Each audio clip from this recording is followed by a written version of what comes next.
परमात्मा को पाने तथा उसका वास्तविक लाभ प्राप्त करने के लिए पवित्र बाइबल में प्रमाण है कि प्रभु ने मनुष्य को अपना ही स्वरूप बनाया। 6 दिन में सृष्टि रचकर 7वें दिन विश्राम किया। कुरान शरीफ में प्रमाण है कि हजरत मोहम्मद को खुदा स्वयं कह रहे हैं कि मैंने तुम्हें उस परमात्मा की महिमा बताने के लिए भेजा है। वो परमात्मा कबीर है जिसने 6 दिन में सृष्टि रची तथा 7वें दिन तख्त पर जा विराजा। उसकी खबर किसी बाखबर से पूछकर तो देखो। कृपया अवश्य सुनिए जगत गुरु तत्वदर्शी संत रामपाल जी महाराज के अमृत वचन। सत साहिब दर्शकों, काल के इस लोक में आज हर व्यक्ति सांसारिक रोग और पीड़ा से ग्रस्त है। फिर भी इंसान ईश्वर की खोज में लगातार रहता है। ईश्वर की सही परख मानव को एक सच्चा संत ही बता सकता है। लेकिन जब एक व्यक्ति सच्चे संत के संपर्क में ना आकर गलत मार्ग पर चलने लग जाता है तो उसका परमात्मा के नाम से विश्वास उठ जाता है। ऐसी ही कहानी है नीरज जी की, जो लुधियाना पंजाब के रहने वाले हैं। नीरज जी 3 साल से जय गुरुदेव पंथ से जुड़े थे और उनके द्वारा बताई गई भक्ति साधना करते थे। लेकिन उस साधना से नीरज जी को कोई लाभ नहीं मिला। इनके जीवन में परिवर्तन का पल वो था जब इन्हें संत रामपाल जी महाराज स्वयं दिखे और इन्हें परमेश्वर कबीर जी की भक्ति साधना करने के लिए कहा। संत रामपाल जी महाराज से मिलने के बाद ही नीरज जी को जीवन में मोक्ष का मार्ग मिला। संत रामपाल जी महाराज से दीक्षा लेने के बाद इन्हें बीमारी से भी छुटकारा मिला। आइए जानते हैं कैसे इन्हें अपने जीवन में सच्ची भक्ति और मोक्ष का रास्ता मिला। अब सुनिए नीरज जी के जीवन परिवर्तन की कहानी, उन्हीं की जुबानी। नमस्कार सर। सत साहिब जी। सर क्या नाम है आपका? नीरज दास। सर कहाँ से आए हैं आप? प्रेमनगर लुधियाना। सर संत रामपाल जी महाराज से नाम दीक्षा लेने से पहले आप क्या भक्ति साधनाएं करते थे? सर मैं जय गुरुदेव पंथ में संत तुलसीदास जी से नाम लिया था और उन्हीं की बताई हुई साधना करता था मैं। उन्होंने 5 नाम देते थे, ओंकार, निरंकार, ज्योति, निरंजन, सोहम और सतनाम। वहाँ पे मैंने 3 साल तक भक्ति की। उनसे कुछ लाभ नहीं हुआ और उल्टा मेरे को दुख ही हुआ वहाँ से। सर आप संत रामपाल जी महाराज की शरण में कैसे आए? सर मैंने संत रामपाल जी महाराज की शरण में इसे आया कि मेरे को ब्रेन ट्यूमर हो गया ये साधना करते करते ही, और सभी डॉक्टरों ने बोल दिया कि भाई अब तुमको ज़्यादा हो गया है और इसका इलाज हम करेंगे तो बहुत महंगी करेंगे, बाकी इसकी गारंटी नहीं लेंगे हम। तो फिर मैंने अरदास भी लगाई वहाँ पे जय गुरुदेव पंथ में। तो उन्होंने बोला बेटा कर्म का भोग है, जो कर्म किए उसको आपको भोगना ही पड़ेगा। तो फिर मैंने क्या किया, मैं कहा कि भक्ति नहीं करनी चाहिए क्योंकि इन संतों के पास कुछ है ही नहीं जो हमको कुछ लाभ नहीं दे सकता है, तो इस भक्ति से क्या फ़ायदा हमको। फिर हमने क्या किया कि दर्द इतने होते थे कि हमको रोज़ इंजेक्शन लगते थे। कई बार हम अपने आप इंजेक्शन लगा लेते थे और दवाई तो हमेशा जेब में रहती थी, हमारे पेन किलर। इसके बाद क्या हुआ कि एक दिन हमने पॉइजन ले आई। उसको हमने ये मन में दिमाग में ले आया कि मैं इसी को खा लूँगा अब, क्योंकि इतनी तकलीफ़ होती थी हमको कि बिल्कुल असहनीय। तो हमने पॉइजन रखी और इसी तरह लेट गए बेड पे। फिर गुरुजी ने, बंदी छोड़ सतगुरु रामपाल जी महाराज ने एक बैग प्रकट हो गए वहाँ पे, और मैं बैठे हूँ, देख रहा हूँ कि कोई आ रहा है, लेकिन मैंने गुरुजी को कभी देखा नहीं था। जब प्रकट हो गए इसके बाद बोले बेटा भक्ति कर, तो मेरे मन में थोड़ा सा कुछ उल्टी भावना आई। मैं कहा कि मैं तो इतने दिन से भक्ति कर रहा हूँ और कोई लाभ नहीं है, आप कहते हो भक्ति कर। तो बोले नहीं बेटा तू भक्ति जो कर रहा है गलत है। तो मैंने कहा कि भक्ति गलत है, आप कहते हो कि जो है मैं सही भक्ति बताता हूँ, तो आप तो संत लगते नहीं हो।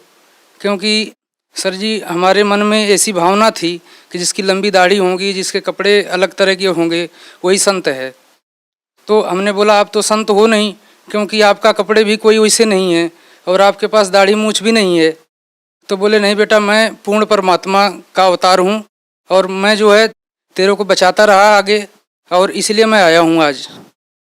तो मैंने बोला कि ठीक है, आप कहते हो नकली नाम देते हैं, तो आप नाम बताओ कि आप क्या देते हो, तभी हम कुछ टैली करेंगे कि वो क्या देते हैं आप क्या देते हो।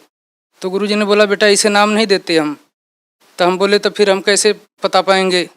तो गुरुजी ने वहाँ पे हमसे फार्म भरवाई नाम दीक्षा की। फिर उन्होंने पहला मंत्र दिया घर पे ही हमारे आकर के बंदी छोड़ रामपाल जी महाराज ने। जब गुरुजी ने सर पे हाथ रखा हमारे, बोले बेटा अब आराम है दर्द को तेरे? मैं कहा हाँ जी अब तो आराम है। गुरुजी ने बोले कि ठीक है तू आ जाना मेरे पास। तो मैं बोला गुरुजी मेरे पास तो पैसे नहीं आने के, तो मैं कैसे आ पाऊँगा वहाँ पे, क्योंकि और संतों के पास जाओ तो कुछ न कुछ फीस देनी पड़ती वहाँ पे। तो गुरुजी ने हंसने लगे, बोले बेटा वहाँ पे पैसे नहीं लगते हैं, तो केवल किराया लेके आ जाना जितना किराया का है। मैं कहा ठीक है जी आ जाऊँगा। क्योंकि एक लत थी हमको कि हम बीड़ी पीते थे, सिगरेट पीते थे, क्योंकि जय गुरुदेव पंथ में बताते थे कि आप हुक्का पी सकते हो, बीड़ी पी सकते हो। इसके बाद हमने जब गुरुजी चले आए बंदी छोड़ रामपाल जी महाराज, वहाँ से अंतर ध्यान हो गए, फिर मेरे दिमाग में आया कि आराम भी हो गया था, क्योंकि जब आराम होता है तो मन बकवाद करने लगता है। तो हमने कहा कि ये तो बीड़ी भी छुटवा रहे हैं, छोड़ नहीं जाएंगे वहाँ पे। फिर दूसरे दिन फिर दर्द होने लग गया, फिर मैंने दवाई ली, इंजेक्शन लगवाए। फिर तीसरे दिन फिर संत रामपाल जी महाराज सपने में आए, फिर बोले बेटा तू आया नहीं। मैं कहा गुरुजी अब कल जरूर आऊँगा। फिर गुरुजी फिर अंतर ध्यान हो गए वहाँ से। फिर मैंने कमरे से निकला बंदी छोड़ रामपाल जी महाराज के पास जाने के लिए। तो मैं जब स्टेशन पहुँचा लुधियाना, तो वहाँ मेरे को पुलिस वालों ने पकड़ लिया। वो बोले तू कहाँ जा रहा है? मैं कहा मैं तो जा रहा हूँ हिसार। बोले तेरे और साथी कहाँ हैं? मैं कहा मेरे कौन साथी, मेरा तो कोई साथी नहीं, मैं तो बहुत दुखी हूँ, मेरे को ये बीमारी है, मैं सत्संग में जा रहा हूँ। बोला नहीं नहीं तेरे और साथी हैं, चल तेरे को ले चलते हैं थाने में, तब तू बताएगा। उन्होंने पकड़ करके गाड़ी रखी थी उनकी, खड़ी थी उधर, गाड़ी में हमको बैठा लिया। फिर इसके बाद जो है मैंने बोली, मैं कहा परमात्मा अगर आप परमात्मा हो तो मेरा तो यहाँ कोई है भी नहीं, और ये हमको पकड़ लिए हैं, मैं कैसे आऊँ आपके पास? फिर सर जी वहाँ पे बंदी छोड़ सतगुरु रामपाल जी महाराज ने एक बुजुर्ग का रूप बना के, हम तो यही कहेंगे, क्योंकि हमने अरदास लगाई है, उसके 5 मिनट बाद जो है वो इंसान आया वहाँ पे और वो बोला मैं इनको जानता हूँ, आप छोड़ दो इसको। फिर उसने बोला कि नहीं इसके और भी साथी हैं, तो बोले कि नहीं इसके कोई साथी नहीं, मैं जानता हूँ इसको छोड़ो आप। फिर उन्होंने हमको छोड़ दिया वहाँ से और हमको स्टेशन के बाहर ले आके छोड़ा पुल के पास। बोला अब तू इधर नहीं आना। मैं कहा ठीक मैं उधर नहीं जाऊँगा। फिर मैं पुल क्रॉस होकर के, जो जगरावां पुल है ये क्रॉस होकर के, फिर मैं उल्टी साइड से गया स्टेशन पे। फिर मैं सतलोक आश्रम में जब मैं पहुँचा तो 3 बज रहे थे उस समय। गुरुजी ने बंदी छोड़ सतगुरु रामपाल जी महाराज ने लोगों को दर्शन दे करके अंदर जा रहे थे। फिर जब मैं गया तो भगत जी बोले कि भगत जी जल्दी चलो नहीं तो गुरुजी चले जाएंगे। फिर हम लोग दौड़ने लग गए, फिर गुरुजी खड़े हो गए वहाँ पे। जब गुरुजी खड़े हो गए फिर इसके बाद मैं जाने लग गया। तो जो आगे अपने आश्रम में, सतलोक आश्रम में जो जाली लगी है अंदर पंडाल में, जब वहाँ मैं पहुँचा तो गुरुजी ने बोले, बंदी छोड़ सतगुरु रामपाल जी महाराज ने बोले कि नीरज बेटा आ गया तू? फिर मैं एकदम हैरान हो गया। मैं कहा कि मैं तो स्वप्न मान रहा था कि ऐसा होता है कई बार जो है, लेकिन ये तो सच्चाई है, क्योंकि इन्होंने मेरा नाम ले लिया। फिर इसके बाद बंदी छोड़ रामपाल जी महाराज ने मुझको बुलाए और अमृत जल दिए। इसके बाद बोले बेटा इसको रोज़ 1-1.5 महीने तक तू लगातार सुबह शाम पानी में डाल के पीना और इसी से नहाना, और तू भक्ति कर, भक्त को कैंसर नहीं होता, पूरी मर्यादा में रह करके। और क्या लाभ भी प्राप्त हुए आपको संत रामपाल जी महाराज से नाम दीक्षा लेने के बाद? पहला लाभ ये हुआ आध्यात्मिक लाभ कि हमको जीवन जीने का एक तरीका मिल गया। हमको पता लग गया कि मनुष्य शरीर किस लिए मिला हुआ है और इससे क्या करना चाहिए हमको, और कैसे समाज में रहना चाहिए। और हमको सबसे बड़ा लाभ तो ये मिला जो है कि अब हम जो है सतलोक जाएंगे, क्योंकि परमात्मा कहते हैं कि जो भक्ति में रह के, पूरे मर्यादा में रह के भक्ति करता है वो सतलोक जाता है जी। और ये लाभ हुआ कि हमारी गुड़िया जो 2 साल की थी, तो हम जब गांव से आए इसके बाद उसकी तबीयत खराब हो गई अचानक। हमको 2-3 दिन आए हुए हुआ था, फिर उसको खून की पेशाब होने लग गई। फिर लोगों ने बोला कि इसको जल्दी हॉस्पिटल ले जाओ, तो मैं ले गया हॉस्पिटल। तो हॉस्पिटल वाले ने बोला कि ये तो भाई बहुत जटिल बीमारी है और इसके लिए आप 10,000 तुरंत जमा करो। तो अपने पास पैसे नहीं था। फिर हमारी भक्तमती ने बोली कि जो है ऐसा करो कि आप बंदी छोड़ सतगुरु रामपाल जी महाराज के पास अरदास लगा लो। फिर मैंने अरदास लगाई वहाँ पे, तो गुरुजी ने बोला कि बेटा ठीक हो जाएगी।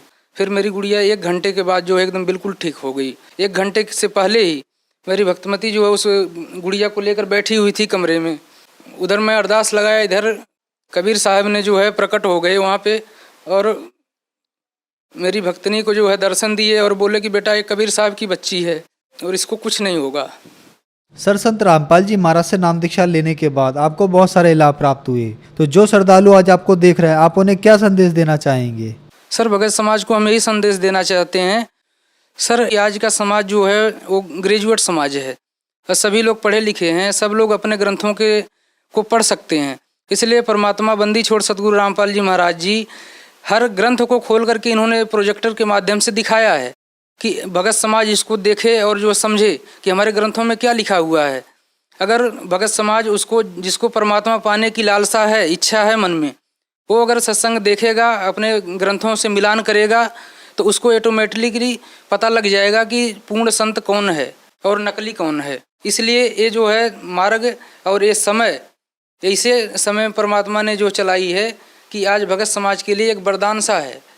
जो परमात्मा को पाना चाहते हैं उनके लिए हमारा यही संदेश है कि वो लोग अपने हठ योग को और जो अपने अकड़ दिखा रहे हैं कि हमारे संत ठीक हैं, हमारे संत ठीक हैं, वो उनको समझें और बंदी छोड़ सतगुरु रामपाल जी महाराज के सत्संगों को सुने। सर, संत रामपाल जी महाराज से नाम दीक्षा कैसे ले सकते हैं? सर, अलग अलग ज़िलों में अलग अलग नामदान केंद्र बनाए गए हैं और वहाँ पे नामदान चलता है।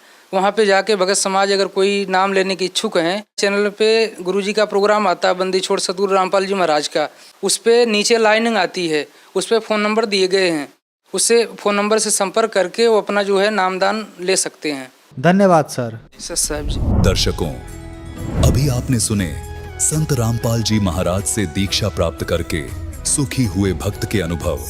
अब देखिए जगत गुरु तत्वदर्शी संत रामपाल जी महाराज के मंगल प्रवचन। नाथ जी तक खिसे गया रख दो न्योकी नो, मूर्ति अवश्य रख दो। अब वो मूर्ति न्योकी नो तो रखी है ठाके। अब क्या हुआ कि वो मंदिर बनकर तैयार हो गया और उधर से हाथ खड़े कर लिए, सरेंडर कर दिया था राजा ने। तब उसकी रानी ने कहा कि ऐसे करो, मेरे गहने ले लो, इससे बनवा लो। कहने लगा गहने लेकर भी बनवा दूंगा, पर ये समुंदर पता नहीं कौन से जन्म का दुश्मन है मेरा, ये उबड़ते ही आले है ऊपर। परमात्मा आए स्वयं एक वृद्ध रूप बनाकर, वृद्ध अवस्था में बड़े ऋषि उम्र के साधु संत का रूप बनाकर, हाथ में माला और छड़ी ले रहे हाथ में, और आके कहने लगे राजन क्यों चिंतित हो आप? राजा ने बताया कि महाराज जी ऐसे ऐसे मंदिर भगवान दिखे थे स्वप्न में श्री कृष्ण जी, उन्होंने मुझे आदेश दिया था कि मंदिर बना दे इस स्थान पर, समुद्र के पास बनाना जहाँ गहरा समुद्र हो। और मैंने उनके आज्ञा अनुसार मंदिर बनवा लिया। समुद्र पता नहीं के दुश्मनी बरत रहा है मेरे साथ, तभी तोड़ देता है। 3 4 5 6 बार बना लिया मैंने, मेरा तक कोष भी खत्म हो गया। अब कैसे बनाऊं महात्मा? परमात्मा ने कहा कि मैं इस समुद्र को रोकूंगा, अब ये नहीं आएगा, तू मंदिर बनवा। उसकी पत्नी ने फिर सहारा दिया कि मैं गहने दे दूंगी, अब बना लो। लेकिन इंद्र दमन राजा की हिम्मत नहीं पड़ी थी, उसका दिल टूट चुका था। 1-2 बार घटना हो जाए आदमी उसी में दिक्कत में बहुत चिंतित हो जाता है। तो सपने में श्री कृष्ण दिखाई दिए, या खेल सारे मालिक के ही थे, आप बना कृष्ण रूप बनाया और कहा कि इंद्र दमन, जो महात्मा तुझे कल मिला था वृद्ध, इसकी शक्ति का कोई वार पार नहीं है। आप इसको खोज कर इसके चरणों में प्रार्थना करना और ये समुद्र रोक देगा, आप इसकी बात पर विश्वास करना। अब इंद्र दमन सुता उठते अपनी पत्नी से, सुबह उठते कहा अपनी पत्नी से कि ऐसे ऐसे श्री कृष्ण जी दिखाई दिए थे। एक महात्मा कल दरबार में आया था और वो बता के गया था कि मैं वहां रहता हूँ। लेकर सैनिकों को, बॉडी गार्डों को, अपनी पत्नी को साथ लेकर देखा, वो तो बैठे, वो तो इंतजार कर रहे थे, माला ले रहे हाथ में, एक लीला कर रहे थे।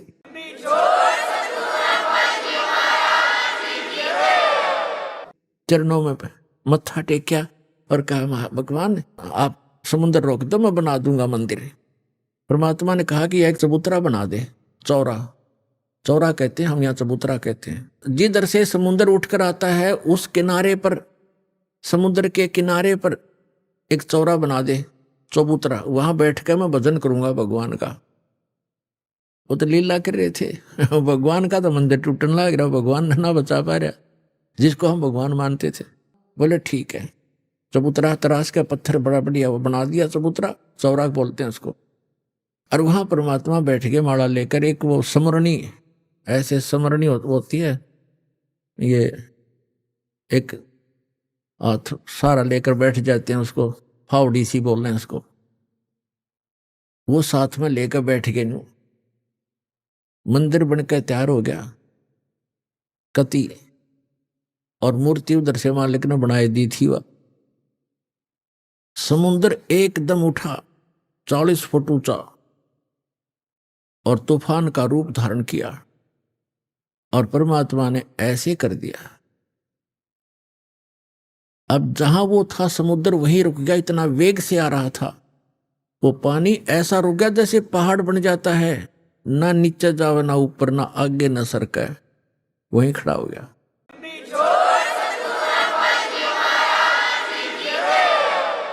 इस जल स्रोत का एक देवता है, उसका नाम समुद्र है। वैसे वरुण नाम है, वरुण के अंतर्गत एक समुद्र नाम का अन्य असिस्टेंट है।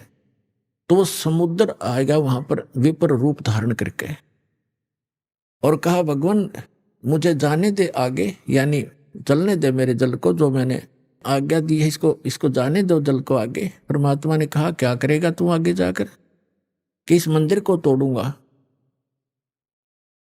परमात्मा बोले कि ये ऐसा वैसा मंदिर नहीं है, इसमें कोई पाखंड पूजा नहीं चलेगी, इसके अंदर कथा करा करेंगे भगवान की, और कोई ऐसा वैसा मंदिर नहीं है जिसमें किसी को भ्रमित किया जाता हो।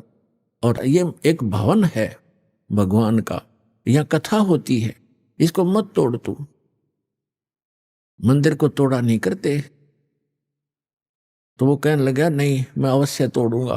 परमात्मा बोले जा फिर तोड़ दे, जा तोड़। कहने लगा मैं आपकी शक्ति के सामने मैं निष्क्रिय हो गया हूं, आपसे अर्ज करता हूं आप हट जाओ रास्ते से। अगर नहीं अब नहीं हट सकता, मैंने वचन दे रखा है। तू क्यों तोड़ता है इसको, तेरे क्या दुश्मनी है तेरी इसके मंदिर के साथ? तब समुद्र ने कहा कि जब ये श्री कृष्ण ये जगन्नाथ श्री राम रूप में था, इसने मेरी बेइज्जती करी थी, इसने मुझे डरा धमकाया था, अग्नि बाण दिखाया था, मेरी इंसल्ट करी थी, उसका बदला लूंगा, इसको खत्म करूंगा, नहीं बनने दूंगा इसका यहाँ पर। तब परमात्मा ने कहा कि देखो इसको तो तू तोड़ नहीं सकता, तेरे में हिम्मत है तो तोड़ दे। फिर कहने लगा जी मुझे कोई विकल्प बताओ, मेरी इज्जत रह जाए। कहने लगे जाके उसकी द्वारका को डुबोले, वो खाली पत्थर खाली पड़ा है, और यहां आसपास भी नहीं आ जाना, 1 मील दूर भाग जा यहां से, तेरी खैर नहीं। अगर फिर भी तो दोबारा इधर आ गया था। आज प्रमाण है जगन्नाथ के मंदिर को दास देख कर आया था, सिर्फ कुछ भक्तों को साथ लेकर ये देखने के लिए कि वास्तविकता है क्या। वहां पर कबीर पंथियों द्वारा सुरक्षित वो चौरा स्थान, वो चबूतरा भी है, वहां एक अच्छा मकान सा बना रखा है, उसके ऊपर एक मंदिर सा बना रखा है यादगार बनाए रखने के लिए। और उन्होंने भी यही कथा सुनाई कि यहां बैठकर भगवान कबीर परमेश्वर जी ने समुद्र रोका था। मंदिर वहां से लगभग 1.5 किलोमीटर दूर है, इतनी दूर समुद्र हो गया वहां से। तो उधर से द्वारका को समुद्र ने अपने अंदर समा लिया, उसका खत्म कर दिया द्वारका भी। अपन आत्माओं ये कथाएं हमने जो रियल ज्ञान था सुना नहीं था, और इन हमारे धर्म गुरुओं ने हमारे को लोक वेद दंत कथा सुना रखी थी, हम मूर्ख बना रखे थे, हम रंग दिए उस झूठे रंग में। अब सच्चे रंग ज्ञान को सुनते सुनते हमारी जो है ना मन कई बार बगावत करता है, फड़कता है, लेकिन कहाँ तक फड़केगा, आखिर में टेकना पड़ेगा इस मन को, क्योंकि अज्ञान से ये उसमें रंगा था, तो ज्ञान इसके अंदर अब समा जाएगा तो ये अपने आप सेट होगा। देखो आपको हिंदुस्तान के अंदर हिंदुओं को खूब पता है कि आज से 500 1000 वर्ष पहले, 600 वर्ष पहले, 100 वर्ष पहले, 50 वर्ष पहले कितनी छुआछात थी, हमने देखी खुद। हरिजनों को, छोटी जाति वाले जो मानते थे, इनको मंदिर में तक घुसण भी नहीं दिया करते, बाहर खड़े खड़े ये अपना कोई मांग मूंग लेते, जो लेना देना होता बाहर ही दे दिया करते, इनको टुकड़े टाकड़े। इतनी छुआछाती, मंदिर में प्रवेश नहीं करने देते थे, केवल पुजारी ही वहां जाते थे, या कोई स्वर्ण जाति के ही मंदिर में प्रवेश होते थे। अब आप देखते हो शुरू से जब से जगन्नाथ का मंदिर बना है उसमें छुआछात नहीं है, क्यों उसमें भगवान बदल गया या विधान बदल गया इन धर्म गुरुओं का? वहां क्यों नहीं छुआछात? कोई जवाब नहीं इनके पास। अब सच्चाई क्या है ये दास बताएगा। अब जब वो मंदिर बनकर तैयार हो गया और मूर्ति स्थापना कर दी, अगले दिन उसकी पूजा करनी थी। वो प्राण प्रतिष्ठा का है ना, वो करनी थी। देखा कल मारी जा रही हमारी कारीगर तो मूर्ति बनावे और पुजारी उसमें प्राण डाल ले और फिर हम पूजा उस पत्थर ने। बता, ये थी पूजा हमारी। उसमें प्राण प्रतिष्ठित करें पुजारी, आगे भी इसमें प्राण डाल दिए, फिर भगवान खा करेगा जब हमने प्राण डाल दिए उसमें। अकल मारी जा रही थी हमारी, कोई ज्ञान नहीं था, कोई आधार नहीं था। तो फिर क्या हुआ, सुबह चले पांडे पूजा करने के लिए, राजा भी साथ में, रानी भी साथ में, सैनिक भी साथ में, आगे आगे पांडे। और परमात्मा वहां घूमते थे, उनको पता था ये शूद्र है। ब्राह्मणों को, पंडितों को पता था कि शूद्र है। परमात्मा जगन्नाथ के मंदिर के गेट के बीच में खड़े हो गए उस दिन, जिस दिन वो आए थे पूजा करने के लिए। अब परमात्मा ने पीछे मुंह कर लिया, जिधर से वो आ रहे थे, मंदिर को देख रहे थे ऐसे खड़े खड़े, जैसे अजनबी व्यक्ति देखा करता पहली बार आके। अब जो ही वो मुख्य पांडा सामने आया, पहले तो वो मंत्र करता नहीं देखता होता, तुझे कोई देख रहा कि नहीं, आज तू सबसे प्रमुख है। सामने निकट आकर देखा कि एक शूद्र खड़ा है गेट पर।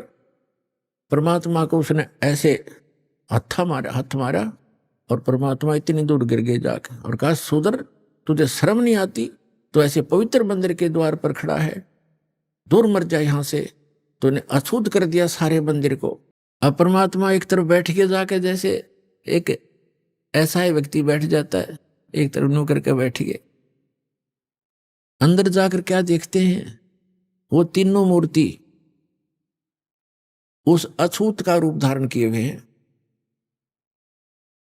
अरे क्या हो गया, अरे ये क्या हो गया, ये कोई जादूगर है, ये अछूत कोई जादूगर है, देखो मूर्ति कैसी बन गई है। परमात्मा थोड़ी देर में फिर लीला खत्म कर दी। वो नो के नो श्री कृष्ण खड़े, फिर उन्होंने मांझे धो गंगा जल से शुद्ध करो, ये तो अछूत ने अपवित्र कर दी। वो सारा कुछ उन्होंने कर करा के अपना फारिग हुए, मंदिर चालू हो गया। उधर से क्या हुआ, उस मुख्य पांडे ने, जिसने भगवान का धक्का मारा था, धक्काए थे, उसके सारे शरीर में कोढ़ शुरू हो गया। कोढ़ ही हो गया। वो चाम कटकट पड़े, सारी रात रोए चिल्लावे, सारी जड़ी बूटी करवा ली, सारी सतुति प्रार्थना। भगवान कृष्ण का कट्टर पुजारी था, उसको अर्ज कर लिया। तो सपने में श्री कृष्ण दिखे उसने और कहा जाके कि पांडे, उस महापुरुष के चरण धो के पी ले, तेरा तब पीछा छूटेगा, नहीं तो तेरी जान नहीं बचेगी।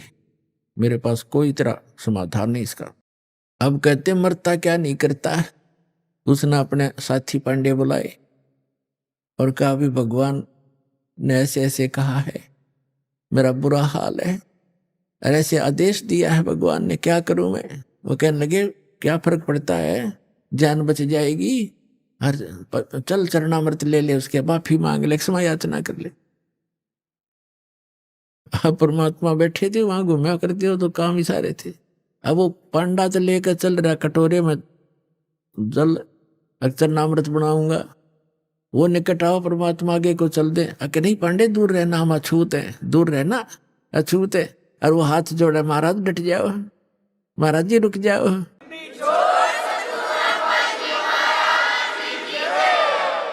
मैं मर गया, मेरा बुरा हाल है। कि नहीं, आप अछूत, आपको अछूत के निकट नहीं आना चाहिए। अब काफी देर उनकी रिहर्सल करके रैली काट गए, तो बैठ गए एक पत्थर पे। अकबोल, क्या कहना चाहते हो? उन्होंने कहा, जी ऐसे ऐसे मुझे कोढ़ लग गया, मेरा कुछ समाधान बताओ, आपके चरण धोकर पीऊंगा, श्री कृष्ण जी ने बताया है। परमात्मा बोले, अच्छी बात है, लेकिन केवल चरण धोने कर पीने से नहीं बनेगी बात, मैं जो कहूं वो करना पड़ेगा। अब जो कहोगे वही कर लूंगा। इस मंदिर के अंदर कोई छुआछात नहीं होगी। यदि तुमने छुआछात की तो तुम्हारी सबकी यही दशा फेर हो जाएगी, जो भी इसमें छुआछात करेगा। और एक पत्तल में शूद्र और ब्राह्मण रोटी खाओगा, मंजूर है? अकदी मंजूर है कि ठीक है, ले जा चरणामृत। चरणामृत ले गया ने बोला 40 दिन नहाइए, इसने सुरक्षित रखना, बाल्टी में थोड़ा बहुत डालते रहना, नहाता रहना और इसमें से पीते रहना, 40 दिन में ठीक होगा। कहते तो फिर बीच में क्यों तुरंत ठीक हो जाए तो फिर भूल जाए आदमी। तो ये दास उस मंदिर को देखकर आया था, सन 2000 की बात है। कुछ भक्त हमारे साथ थे, तो वहां एक पांडा था गाइड। हमने उनसे पूछा कि हमने ऐसे ऐसे सुना है कि यहाँ कोई छुआछात नहीं, कि नहीं कोई छुआछात नहीं है, यहाँ पांडा भी पुजारी भी अगर आवश्यक हो और कोई भी आओ यहाँ पर अछूता हो, कोई सब इकट्ठे बैठकर खाते हैं खाना। मैं बोला भाई सारे मंदिरों में ऐसा नहीं है, तो इसमें क्यों ऐसा है कि छुआछात नहीं है? कि ये लीला है भगवान की, लीला है जगन्नाथ की। तो बात हुई ये कोई सिर पैर है तुम्हारी बात का? लीला है जगन्नाथ की। दूसरे मंदिरों में जगन्नाथ कहाँ गया जहां तुम किसी ने घोषणा ना दिया करते? फिर मैंने उससे प्रश्न किया कि हमने सुना है कि ये मंदिर पहले कई बार टूटा, 6 बार टूटा, फिर कैसे बना भाई, ये किसने बनवाया? कि लीला है जगन्नाथ की। बता कोई खाक है इनका उत्तर? लीला है जगन्नाथ की। कहने लगे हमने सुना है 2-3 बार टूटा है, 6 बार तो नहीं, 2-3 बार सुना है हमने। मैं फिर किसने बचाया इसको कि लीला है जगन्नाथ की? तेरा सिर है जगन्नाथ की लीला।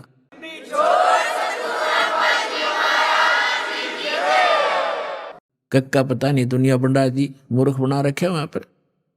उसमें मूर्ति रखने का आदेश नहीं था, तुमने मूर्ति रख रखी है। अर्ध रात्रि बीत गई थी, सौपन में दिखे घनश्याम, इंद्र दमन एक मंदिर बनवा दे, जगन्नाथ हो जिसका नाम। इंद्र दमन एक मंदिर बनवा दे, जगन्नाथ हो जिसका नाम।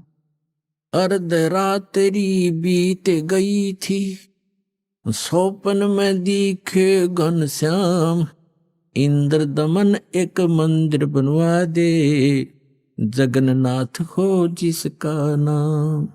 इंद्र दमन एक मंदिर बनवा दे, जगन्नाथ हो जिसका नाम। सुन राजा एक भवन बना दे, संग समुद्र गहरा हो, गीता जी का ज्ञान चले वहां, विपर कथा कोई कह रहा हो। ना मूर्ति न पाखंड पूजा, वो सहज स्वभाव से रह रहा हो। योग युगत की विधि बतावे, जिससे मन इंद्री पर पैरा हो। कलयुग में जो नाम जपेगा, उसके सरेंगे सारे काम। इंद्र दमन एक मंदिर बनवा दे, जगन्नाथ हो जिसका नाम। इंद्र दमन एक मंदिर बनवा दे, जगन्नाथ हो जिसका नाम। अर्ध रात्रि बीत गई थी, सौपन में दिखे घनश्याम, इंद्र दमन एक मंदिर बनवा दे, जगन्नाथ हो जिसका नाम। इंद्र दमन एक मंदिर बनवा दे, जगन्नाथ हो जिसका नाम। 5 बार मंदिर बनवाया, श्री कृष्ण जी के कहने से। मंदिर टूटा अवशेष बचाना, वो तेज समुद्र बहने से। 5 बार मंदिर बनवाया, श्री कृष्ण जी के कहने से। मंदिर टूटा अवशेष बचाना, वो तेज समुद्र बहने से। कहे कबीर अब मंदिर बनवाओ, यो टूटे ना मेरे रहने से। 6 बार मंदिर बनवाया, राजा ने रानी के गहने से। कहे कबीर अब मंदिर बनवाओ, ये टूटे ना मेरे रहने से। छठी बार मंदिर बनवाया राजा ने रानी के गहने से। कह श्री कृष्ण ये पूर्ण ब्रह्म कबीर यही है, इसके चरणों में कर ले प्रणाम। इंद्र दमन एक मंदिर बनवा दे, जगन्नाथ हो जिसका नाम। इंद्र दमन एक मंदिर बनवा दे, जगन्नाथ हो जिसका नाम। अर्धरात्रि बीत गई थी, स्वप्न में दिखे घनश्याम। इंद्र दमन एक मंदिर बनवा दे, जगन्नाथ हो जिसका नाम। कह कबीर एक चबूतरा बनवाओ, जहां राम नाम लो लाऊंगा। जिस पर बैठ मैं संग समुद्र को रोकूं और मंदिर को बचाऊंगा। कहें कबीर एक चौरा बनवा दे, जहां बैठ राम नाम लो लाऊंगा। जिस पर बैठ समुद्र को रोकूं और मंदिर को बचाऊंगा। अब कहे समुद्र उठो भगवान, मैं मंदिर तोड़ने जाऊंगा। राम रूप में इसने मुझे सताया, वो बदला लेना चाहूंगा। कहे समुद्र उठो भगवान, मैं मंदिर तोड़ने जाऊंगा। राम रूप में इसने मुझे सताया, वो बदला लेना चाहूंगा। अग्नि बाण से इसने रास्ता मांगा और कहा था मुझको नीच गुलाम। इंद्र दमन एक मंदिर बनवा दे, जगन्नाथ हो जिसका नाम। इंद्र दमन एक मंदिर बनवा दे, जगन्नाथ हो जिसका नाम। अर्धरात्रि बीत गई थी, स्वप्न में दिखे घनश्याम। इंद्र दमन एक मंदिर बनवा दे, जगन्नाथ हो जिसका नाम। इंद्र दमन एक मंदिर बनवा दे, जगन्नाथ हो जिसका नाम। श्री कृष्ण जी की पूरी द्वारका, परमात्मा ने कहा समुद्र से, श्री कृष्ण जी की पूरी द्वारका उस पर जाकर लाओ घात। इधर समुद्र बहर जो आ गया तो ठीक नहीं रहेगी बात। कृष्ण जी की पूरी द्वारका उस पर जाकर लाओ घात। और सुनो समुद्र जब इधर फिर आ गया ठीक नहीं रहेगी बात। 1 मील वो सागर हट गया, जोड़ करके दोनों हाथ। और पूरी द्वारका डबो ली थी, वो श्री कृष्ण जी की बिगाड़ी जात। 1 मील समुद्र हट गया, जोड़ करके दोनों हाथ। और पूरी द्वारका डबो ली फिर श्री कृष्ण जी की बिगाड़ी जात। पर्वत की जो रुक्या समुद्र, पर्वत की जो रुक्या समुद्र, ऐसे जगन्नाथ का बन गया धाम। इंद्र दमन एक मंदिर बनवा दे, जगन्नाथ हो जिसका नाम। इंद्र दमन एक मंदिर बनवा दे, जगन्नाथ हो जिसका नाम। अर्धरात्रि बीत गई थी, स्वप्न में दिखे घनश्याम। इंद्र दमन एक मंदिर बनवा दे, जगन्नाथ हो जिसका नाम। इंद्र दमन एक मंदिर बनवा दे, जगन्नाथ हो जिसका नाम। वर्द कारीगर बन के आए, वो बंदी छोड़ कबीर करतार। हाथ पैर प्रतिमा के रह गए, धक्के ते दिए खोल के वाड़े। वर्द कारीगर बनकर आए, बंदी छोड़ कबीर करतार।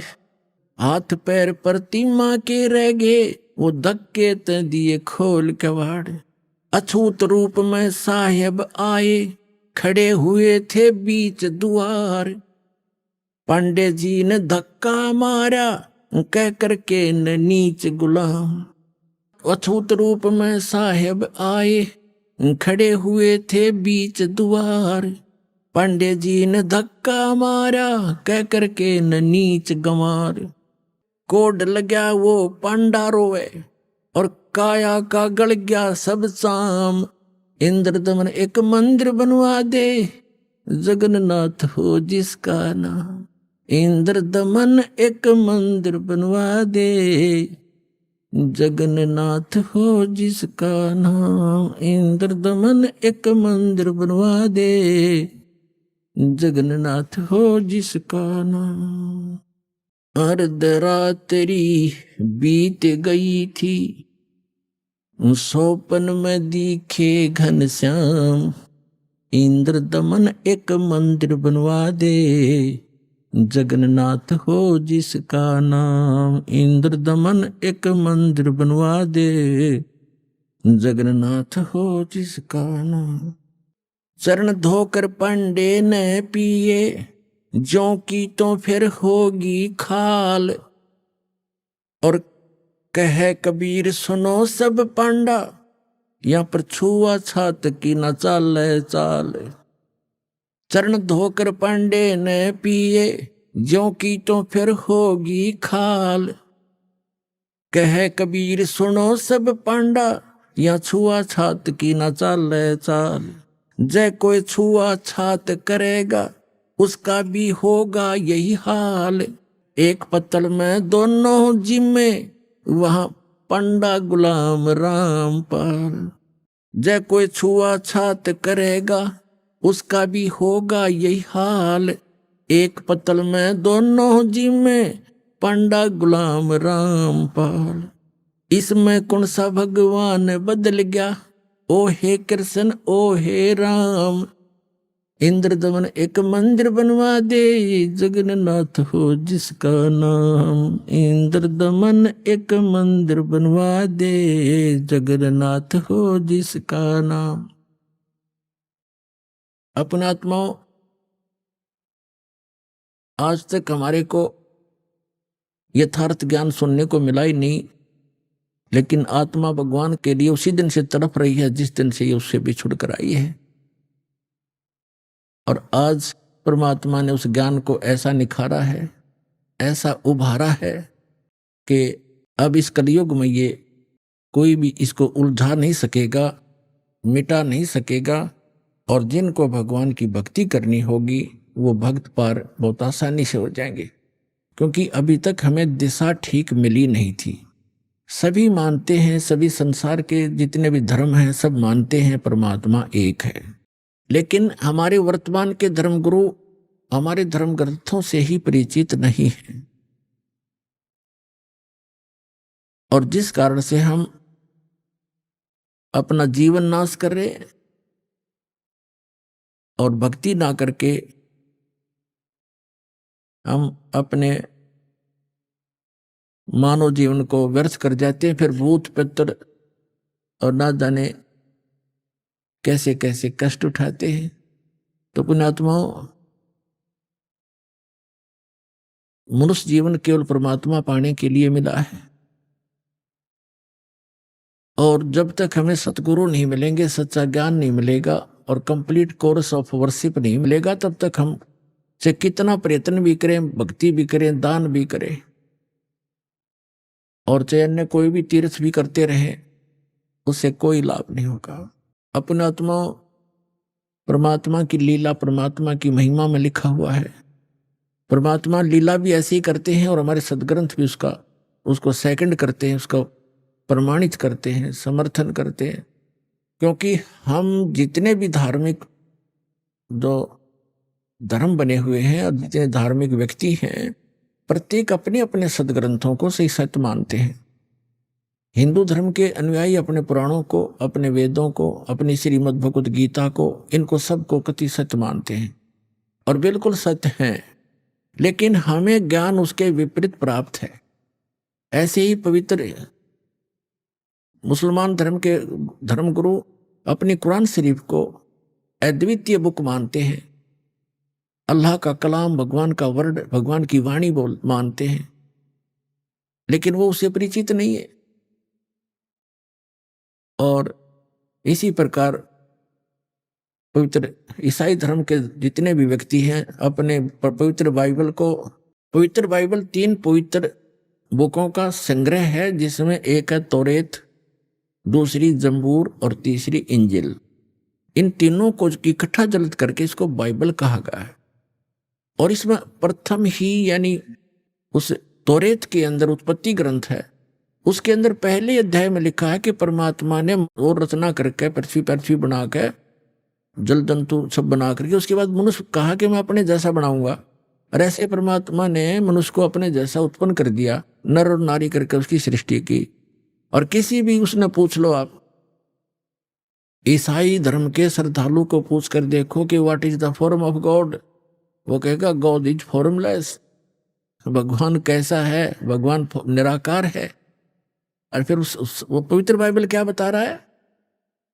अब ऐसे पवित्र सिख धर्म के अनुयायियों ने पूछ कर देखो कि वो परमात्मा निराकार है।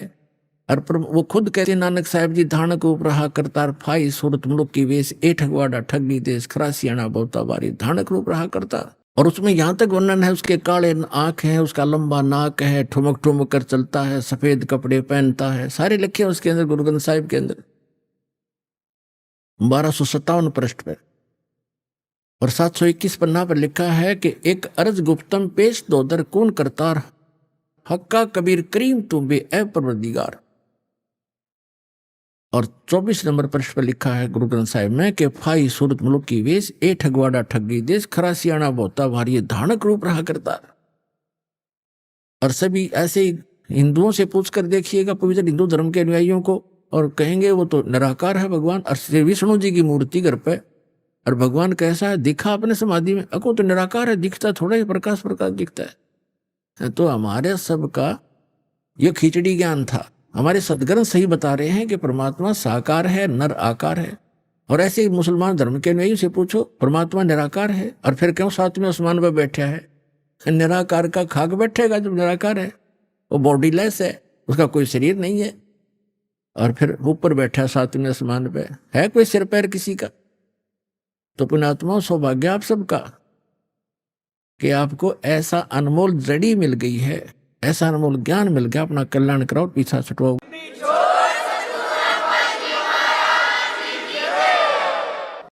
परम पिता परमात्मा पूर्ण ब्रह्म सारी सृष्टि के रचनहार कुल मालिक कबीर देव कबीर साहेब कबीर परमेश्वर जी की असीम रजा से आप सभी पुण्यात्माएं सत्संग श्रवण करने के लिए उपस्थित हुए।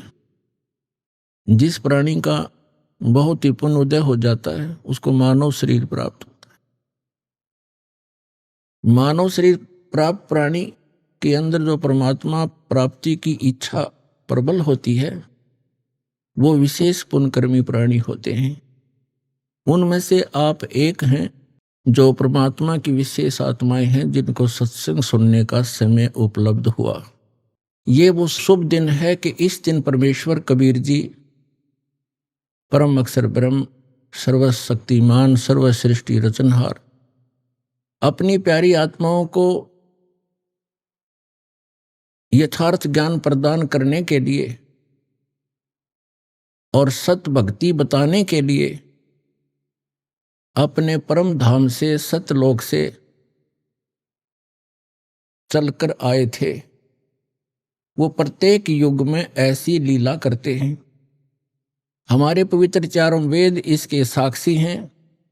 ऋग्वेद मंडल नंबर 9 सूक्त 1 मंत्र 8 और 9 में, ऋग्वेद मंडल नंबर 9 सूक्त 82 के मंत्र 1 2 3 में, ऋग्वेद मंडल नंबर 9 सूक्त 86 के मंत्र 26 और 27 में, ऋग्वेद मंडल नंबर 9 सूक्त 94 के मंत्र 1 में, ऋग्वेद मंडल नंबर 9 सूक्त 95 के मंत्र 2 में, ऋग्वेद मंडल नंबर 9 सूक्त 96 के 96 के मंत्र 16 से 20 में, ऋग्वेद मंडल नंबर 9 सूक्त 20 मंत्र 1 में, ऋग्वेद मंडल नंबर 9 सूक्त 54 मंत्र 3 में, और भी अनेक स्थानों पर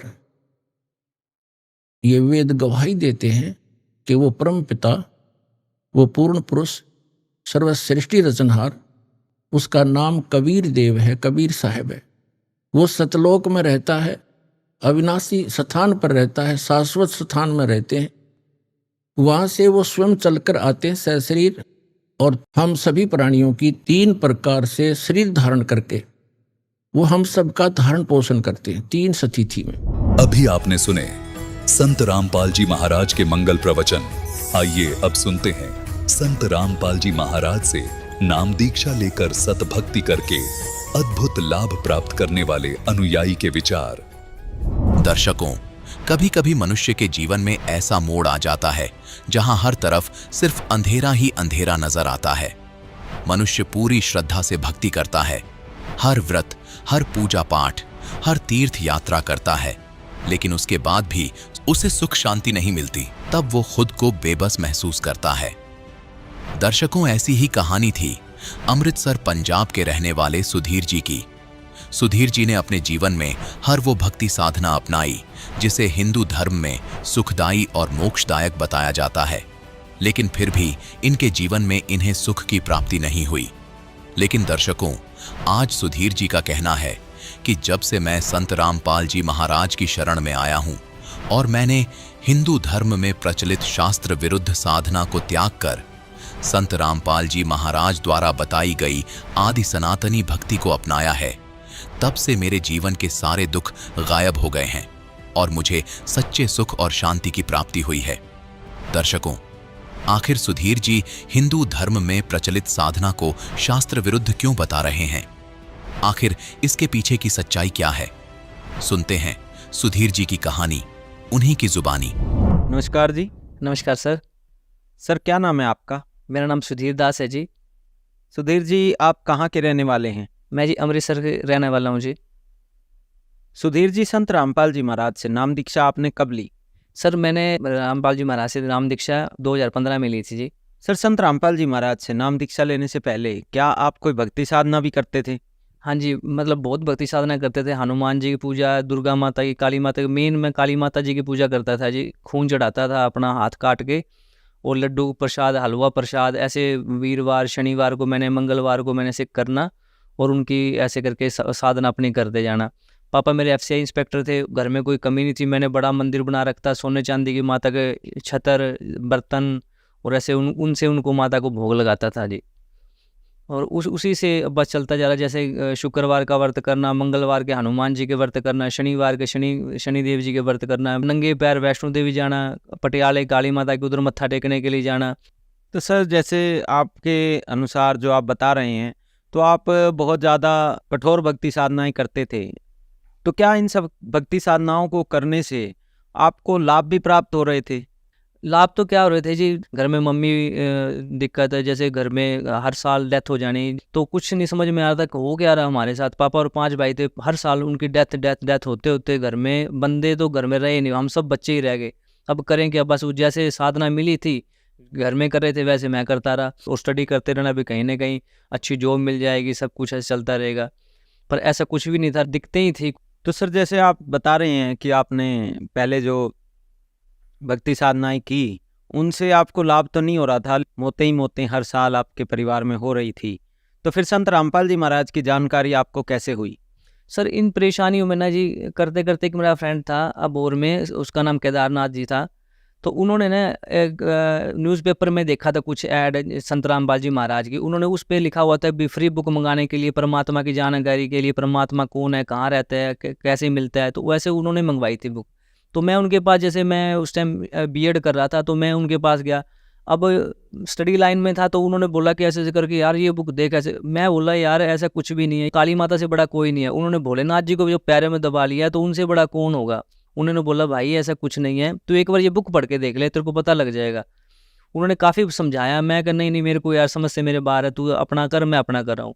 पर कहीं ना कहीं मेरे मन में, जैसे उन्होंने बताया था यार सृष्टि रचयिता कोई और है, उसको एक तो समझ, इसको एक देख इसको बुक को। तो मैंने एक बार बुक पढ़ा, उसमें कुछ मेरे को समझ में नहीं आया सृष्टि रचना के बारे में, जैसे लगा कोई फिल्म स्टोरी ऐसे कुछ करके।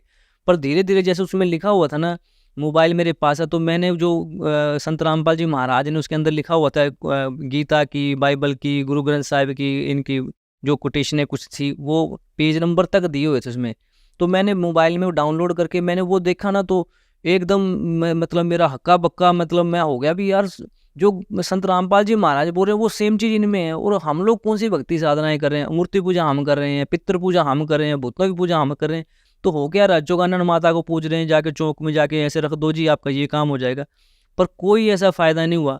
मैंने उस दोस्त को बोला, मैं कि यार एक बार मेरे को ना थोड़ा और इनके बारे में थोड़ा बता। उन्होंने बोला यार मैं कुछ नहीं बता सकता, आप ना ऐसे ऐसे करके यूट्यूब पे इनके ना ये सत्संग आते हैं, आप सत्संग सुनो एक बार। सर जी मैं ना सिर्फ वो सत्संग 5-7 सत्संग सुने होंगे, वो सत्संग सुन के ना मैं हैरान हो गया यार, मैं किस दुनिया में घूम रहा था, मैं पढ़ा लिखा बीएड कर रहा हूँ, पढ़ा लिखा इंसान, और कैसे मैं इस चक्कर में हूँ। फिर मैंने खुद गीता को स्टडी किया, संत जी रामपाल जी महाराज से उनको मैंने मैच किया। तो मैंने बोला यार मेरे को ना यार नाम दीक्षा दुआओ यार, मैंने नाम दीक्षा लेनी है। उस टाइम अबोर के अंदर ना मलोट एक पास में गांव है, मैं उनके पास गया, रामपाल जी महाराज से नाम दीक्षा लीजिए। तो सर जैसे आपने बताया कि आपको जब संत रामपाल जी महाराज के ज्ञान की जानकारी हुई तो आपके रोंगटे खड़े हो गए और आपको विश्वास नहीं हुआ कि कोई काली माता से भी बड़ा भगवान है।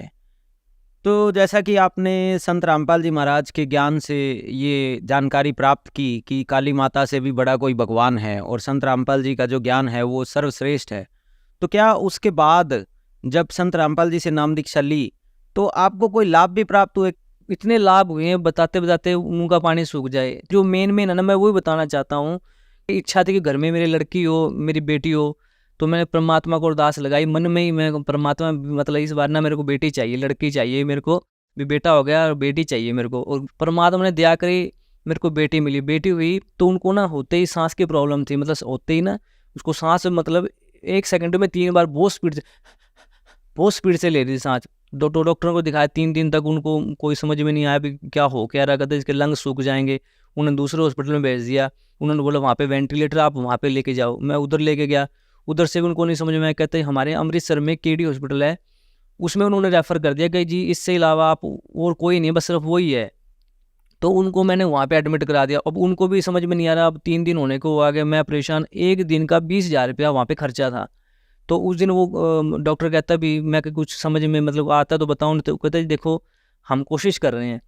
अब मैं परेशान, अब मैं एक हमारे ना भगत थे बंटी भगत जी, उन्होंने मेरे को बोला अपना गुरु जी को अरदास लगाओ संत रामपाल जी महाराज को, भी वो बताएंगे इसका क्या है। मैंने गुरु जी को उस नंबर पे जो दिया हुआ था उस पर मैंने अरदास लगाई गुरु जी को, भी गुरु जी ऐसे ऐसे करके बात है, बेटी हुई है ऐसे करके। गुरु जी का उधर से फ़ोन आया, मैसेज आया कि बेटा वो तेरी बेटी है, तेरे पास ही रहेगी, वो काल तो जाता है, इसके सांस जल्दी पूरे करके है ना यहाँ से इसको ले जाऊँ।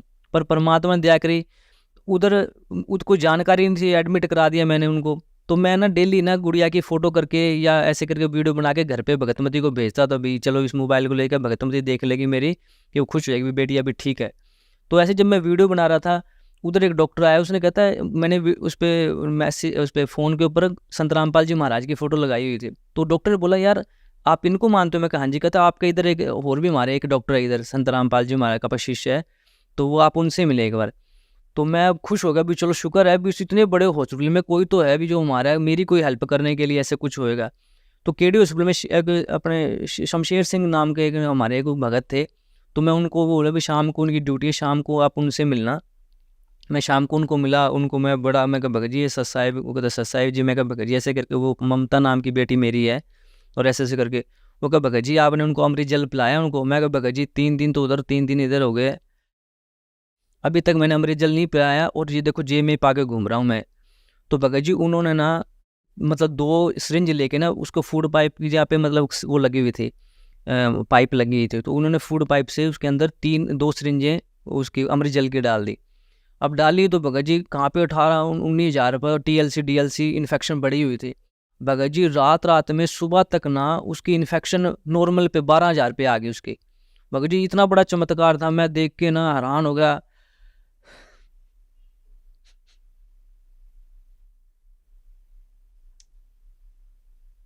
भगत जी डॉक्टरों को जिसके समझ नहीं आ रहा भी हो क्या रहा है। पेशे से मैं भी थेरेपिस्ट हूँ, MD हूँ अल्टरनेटिव मेडिसिन में, भी इतना बड़ा चमत्कार रात में इतना कैसे हो गया सिर्फ अमृत जल पे आने से। भगत जी ये मेरा सबसे बड़ा चमत्कार ये था परमात्मा का, जो मैंने मांगा मेरे परमात्मा ने वो मेरे को दे दिया। भगत जी तो फिर जब उसका टीएलसी डीएलसी भगत जी बिल्कुल ठीक हो गई, उसके बाद डॉक्टर हैरान, डॉक्टर कहें यार ये क्या अभी रात रात में ऐसा कुछ क्या? तो मैंने शमशेर भगत जी को बोला, भगत जी देखो मालिक, वो कहता है यार तू मेरे को पहले ही बोलता तो पहले इसको। मैं कहा भगत जी मेरे को, मैं डर रहा था भी टीएलसी डीएलसी बढ़ा हुआ है, कभी इन्फेक्शन ना है, कुछ ज़्यादा हो जाए, दिक्कत ना बन जाए, बेटी को कोई दिक्कत ना हो जाए। तो भगत जी उस दिन से ना मतलब उसको ठीक मतलब ठीक होती गई वो। उसके बाद फिर 10 दिन के बाद हमें उसको वहाँ से छुट्टी मिली, घर पे आए। अब वो बेटी मेरी 6 साल की हो गई है, भागी दौड़ी घूमती है। अब उसको भी मैंने नाम दीक्षा दवा दी है, बेटे को भी नाम दीक्षा। 3 साल के बाद संत रामपाल जी की महाराज बच्चों को दीक्षा दे देते हैं, तो मैंने दोनों बच्चों को 3-3 साल होने के बाद उनको नाम दीक्षा दवा दी, प्रथम मंत्र दवा दिया। अब पढ़ाई में बढ़िया हैं, अच्छे से अपने खाते पीते बढ़िया रहते हैं भगत जी, मान ली कितनी बड़ी दया रही है। उसके अलावा भगत जी लाभ क्या हुआ, अमृतसर में आए तो मैं किराए के मकान में रहता था, तो इच्छा थी कि चलो अपना इधर कोई बनाए। तो परमात्मा से मैंने अरदास ली संत रामपाल जी महाराज जी मन में ही कि मालिक एक छोटा सा मेरे को भी एक यहाँ पर रहने के लिए, सिर ढकने के लिए एक छोटा सा मिल जाए वो। तो भगत जी एक छोटा सा मकान बना लिया। तो फिर भी कुछ था भी, मतलब एक कमरा था, उसमें कोई आता था, बड़ी दिक्कत होती थी भी कैसे बैठेंगे, कैसे बैठना उठना होएगा। तो मैंने संत रामपाल जी महाराज को मन में फिर एक अरदास लगाई भी मालिक भी मेरा एक छोटा सा मतलब मकान है, थोड़ा बड़ा हो जाए। तो 2019 में परमात्मा ने दया करी, भगत जी 150 गज का मालिक ने प्लाट दवाया। जो परिवार में पहले भगत जी जो डेथ हो रही थी बार बार हर साल भगत जी, अब उनमें अब कोई डेथ नहीं है, सब बढ़िया अच्छे तरीके से चल रहा है भगत जी। और जब से संत रामपाल जी महाराज से नाम दीक्षा ली है, तब से भक्ति साधना करते हुए घर में सब कुछ मौज लगी है भगत जी। किसी तरह की सर कोई दिक्कत कोई परेशानी नहीं है, काम काज में फुल अच्छा है, बहुत बढ़िया। घर परिवार में रिश्तेदारी में सब अच्छे तरीके से रह रहे हैं जी। एक बार की बात है सर, मेरे को ना किडनी में स्टोन थी, तो अचानक दर्द हो गया रात के टाइम। तो रात के टाइम किडनी में दर्द हो गया। अब मैं देखूँ भी क्या करना चाहिए, अब दिमाग एकदम काल मतलब जाने नहीं देता परमात्मा की तरफ। तो मैं सोचूं मैं क्या करूँ, मेडिसिन ले लेता हूँ मैं। अब मेडिसिन ली तब भी उससे भी कोई आराम नहीं। तो फिर करते दिमाग भगतमती ने बोला कि आप ऐसे करें कि एक बार गुरु जी को आप अरदास लगाएं और करके देखो। मैं गुरु जी के आगे दंडवत करके रोता हुआ मैंने परमात्मा को बोला, मालिक मेरे दर्द बहुत ज़्यादा बढ़ गई है, आप क्या कैसे करूँ कैसे नहीं, रात का टाइम है, कहाँ जाऊँ कहाँ नहीं जाऊँ। भगत जी विश्वास नहीं करोगे, उसी टाइम भगत जी दर्द मेरा ठीक हो गया भगत जी। एक सबसे बड़ा लाभ ये हुआ कि मम्मी मेरा हार्ट के पेशेंट थे, तो उनको हार्ट की दिक्कत से उनकी डेथ हो गई। अब मेरे को ये था कि जैसे टेंशन घर में, अब सारी जिम्मेवारी आ गई। अब मैं सोचूं यार कैसे क्या सिस्टम बनना है, कैसे नहीं होना। तो टेंशन मैं भी लेता, मैं क्या यार मम्मी को हार्ट है, कभी मेरे को कोई ऐसा कुछ ना हो जाए। अब सोचते सोचते सो गया। अब सुपने में संत रामपाल जी महाराज आते हैं, आके कहते अरे यार तू समझ मतलब टेंशन किस चीज़ की लेना है तूने, मैं हूँ ना। कहता ये ले तू मेरा दिल तू रख ले और तेरा दिल मेरे को दे दे। और भगत जी आप विश्वास नहीं करेंगे, जब मैं उठाना ऐसे ना मेरे हार्ट बड़ा स्पीड से चल रहा और अलग सी की फीलिंग थी, जैसे ना एक अलग सी खुशबू आसे पासे आ रही थी और अलग सा एक मतलब हरा भरा ऐसे दिख रहा था। तो सर आपने बताया कि जब संत रामपाल जी महाराज से आपने नाम दीक्षा ली, उसके बाद आपके परिवार में खुशियाँ हो गई, आपकी जो बेटी थी उसको संत रामपाल जी ने जीवन दान दिया, उसके अलावा आपको आर्थिक लाभ भी हुआ, आपका खुद का मकान जो है अमृतसर में बन गया, और भी अनेकों लाभ आपको संत रामपाल जी से नाम दीक्षा लेने के बाद हुए। तो जो श्रद्धालु आज आपको सुन रहे हैं, आप उन्हें क्या संदेश देना चाहेंगे? मैं सबसे प्रार्थना करता हूँ जी, पढ़ा लिखा समाज है, वेद शास्त्र हमारे पास हैं, ठीक है। जो साधना संत रामपाल जी बता रहे हैं ना, ये इससे ऊपर कोई भक्ति साधना कोई है ही नहीं, ठीक है ना। अगर आपने सतलोक में जाना है, अपने जन्म मरण से छुटकारा पाना है, संत रामपाल जी की शरण में आए और नाम दीक्षा लें और अपना मोक्ष कराएं। सर संत रामपाल जी महाराज से नाम दीक्षा कैसे ले सकते? संत रामपाल जी महाराज के बहुत सारे चैनलों पे सत्संग आ रहे हैं, उनके नीचे फ़ोन नंबर दिए होते हैं, आप उस पर कॉन्टैक्ट करके वहाँ से अपने जो भी नज़दीकी आपका सेंटर है वहाँ से आप पता करके आप नाम दीक्षा ले सकते हैं। धन्यवाद सर। सत साहिब जी।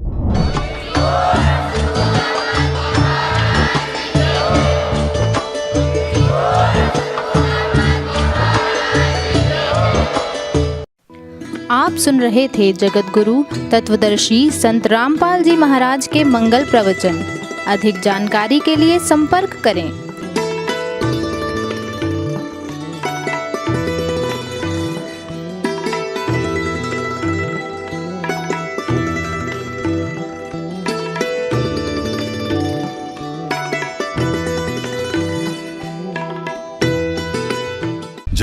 तत्वदर्शी संत रामपाल जी महाराज जी के पावन सानिध्य में भक्ति की अलख जगाने तथा श्रद्धालुओं को सत्य भक्ति मार्ग का रास्ता दिखाने हेतु कनाडा के लोकप्रिय channel the TV NRI channel पर जगत गुरु तत्वदर्शी संत रामपाल जी महाराज जी के मंगल प्रवचनों का प्रसारण प्रतिदिन सुबह 7:30 बजे से 8:30 बजे तक तथा रात्रि 7:30 बजे से 8:30 बजे तक किया जा रहा है। इस सत्य भक्ति मार्ग को अपनाने के लिए अधिक से अधिक सत्संग प्रसारण देखें। इस सत्संग प्रवचन का सीधा प्रसारण संत रामपाल जी महाराज लाइव सत्संग YouTube चैनल और जगत गुरु संत रामपाल जी महाराज Facebook पेज पर भी देख सकते हैं।